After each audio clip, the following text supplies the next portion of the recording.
May kakalikutin tayo guys, isang Hanabishi rice cooker. So ang problema nito mga kalikot, nasubukan na natin siya kanina, wala siyang power. Pero try ulit natin.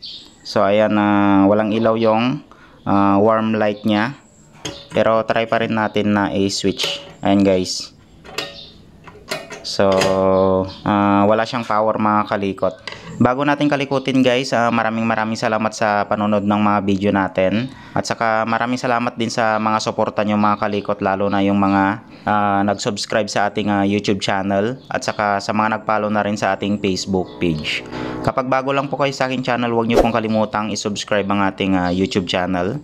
At paklik na rin ang ating notification bell para lagi kayong updated sa mga bagong video natin. At saka huwag nyo rin pong kalimutang i-follow ang ating Facebook page. So tara guys, kalikutin na natin siya. Tara.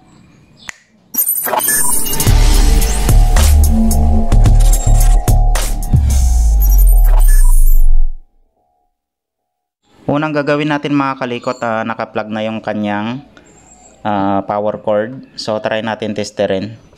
So nakasaksak na yan sa kuryente.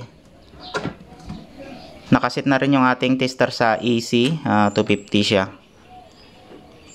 Yan, testerin natin kung may ma-reading tayong voltahe. Ayan mga kalikot, oh. So ibig sabihin okay itong kanyang power cord. Bali bubuksan natin yung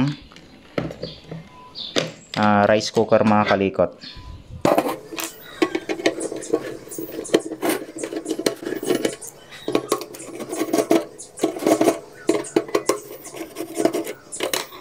So malamang ang sira nito mga kalikot, pwede rin dito sa kanyang thermal fuse or di kaya dito sa switch at saka dito sa kanyang heating element.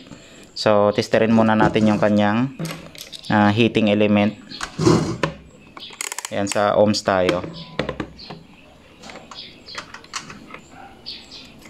So ito yung kanyang heating element, yung malaking terminal na to. Ayan o. Ayan guys, may reading sa ating tester. So ibig sabihin okay yung kanyang heating element. Testerin naman natin yung kanyang thermal fuse. So ito naman yung kanyang thermal fuse, yung may insulator na to. So dito siya nakakunik sa kanyang saksakan.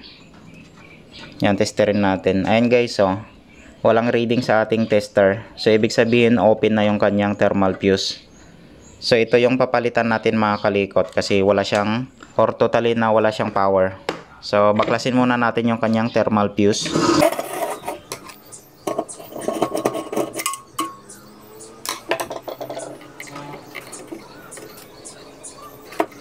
Ito guys yung kanyang thermal fuse, ayan o, sunog na. So mukhang baklasin natin yung saksakan niya dito, kasi hindi natin makuha yung screw niya. Natanggal yung screw. So baklasin natin dito.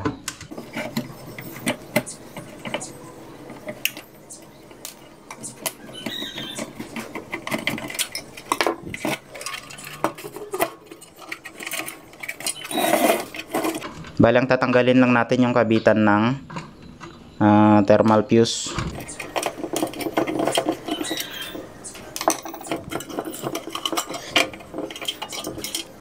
So ito na yung kanyang thermal fuse mga kalikot.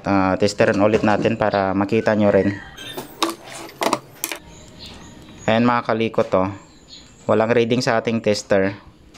Yan. So ibig sabihin open na itong kanyang thermal fuse. So papalitan natin siya. Mayroon pa naman tayong available dyan. A few moments later. Testerin din natin yung bagong thermal fuse na ipapalit natin mga kalikot. Ayan, para makita nyo rin. Ayan guys, oh. Ayan, may reading sa ating tester. Hindi katulad nitong na-open na. Ayan o. So, totally na wala siyang reading. So, bali ikakabit na natin. Kung saan natin tinanggal yung thermal fuse, doon rin natin ibabalik mga kalikot. So, diskarte nyo na lang guys kung paano nyo siya ikakabit.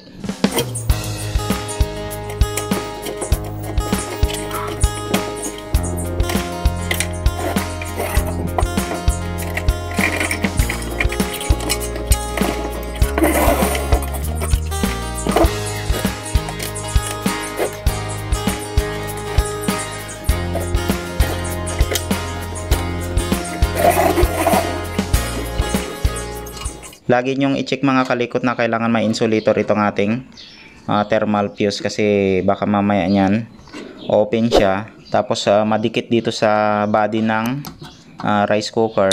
Baka mapano pa yung may-ari, baka makuryente yung gagamit. Check nyo lang din kung baka sumasayad siya dito sa body ng ating rice cooker.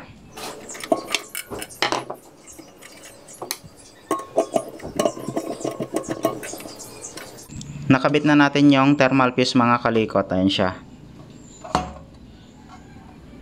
So kailangan higpitan nyo lang maigi mga kalikot yung screw kasi kapag maluwang yan, dyan magsisimula yung init. So masusunog yung ating or iinit yung kanyang terminal. Minsan yan dito siya malulusaw dito sa mismong saksakan kapag naglulos yung ating screw. Kailangan yung mga wire niya mga kalikot i-check nyo rin, baka sumayad siya dito sa body ng rice cooker. Baka magkakaroon siya ng ground. So baka mapano pa yung gagamit. So try na natin siya mga kalikot bago natin takpan. Or testerin muna natin kung grounded siya dito sa body niya. So wala namang reading sa ating tester. So try na natin i-plug sa kuryente mga kalikot. Tapos check rin natin kung ilaw yung kanyang warm at saka yung cook. So plug na natin. So ayan guys, umilaw na yung warm niya. Try natin na i-switch sa cook. Yan. So diinan lang natin dito sa pinakagitna yung bilog. Saka natin i-switch. Ayan guys. So lumipat na sa cook yung ilaw niya. Try natin na painitin.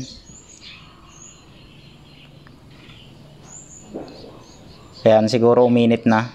Yan, try natin na hipuin. So wag nyo lang masyadong tagalan mga kalikot. Tapos baka hihipuin nyo, mapapaso tayo. Ayan. So medyo mainit na nga siya. Ayan. So okay na siya mga kalikot.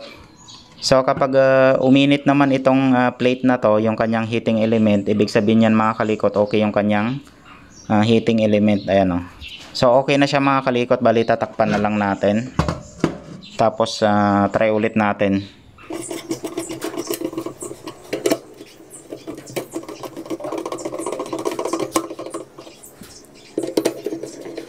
Last test na natin mga kalikot. Plug na natin ulit. Ayan guys, umilaw na yung warm light nya. Switch natin. Dinan lang natin yung bandang gitna, yung bilog. Switch na natin ulit. Ayan, lumipat na sa cook. Try ulit natin kung uminit siya. Kahit mga kwan lang, 20 seconds. Kapag uminit na siya, ibig sabihin okay yung kanyang heating element. Ayan, so okay na siguro. Unplug natin. Ayan, so mainit na nga. So wag nyo lang masyadong tagalan bago nyo hipuin kasi sobrang init niyan mga kalikot. Ayan o. So okay na siya mga kalikot. Pwede na natin ibigay sa may-ari. Ang pinalitan lang natin mga kalikot itong kanyang thermal fuse. So pinalitan na natin siya ng bago. So ganun lang yung pag troubleshoot ng rice cooker mga kalikot. So kailangan step by step siya. Katulad ng ginawa natin mga kalikot para mas mabilis natin malaman kung ano yung problema ng isang rice cooker. So check upin muna natin kung baka putol itong power cord nya kasi minsan dito rin siya nagkaroon ng problema. Minsan nalulusaw yung power cord nya, minsan dito rin sa kanyang saksakan dito. Kaya ito yung unang i-check natin bago yung thermal fuse. Kung okay naman yung thermal fuse nya, so ibig sabihin sa kanyang heating element. So i-check rin natin. Matitester naman yung kanyang heating element kung okay pa siya or kung sira na. So yun lang guys, ito lang yung pinalitan natin yung kanyang thermal fuse. Ayan. So okay, sana makatulong ulit tong video na to sa inyo mga kalikot. Kapag bago lang po kayo sa aking channel, huwag nyo pong kalimutang i-subscribe ang ating YouTube channel at pa-click na rin ang ating notification bell para lagi kayong updated sa mga bagong video natin. At saka huwag nyo rin pong kalimutang i-follow ang ating Facebook page. So maraming salamat, ingat kayong lahat, and God bless sa ating lahat mga kalikot. Bye bye!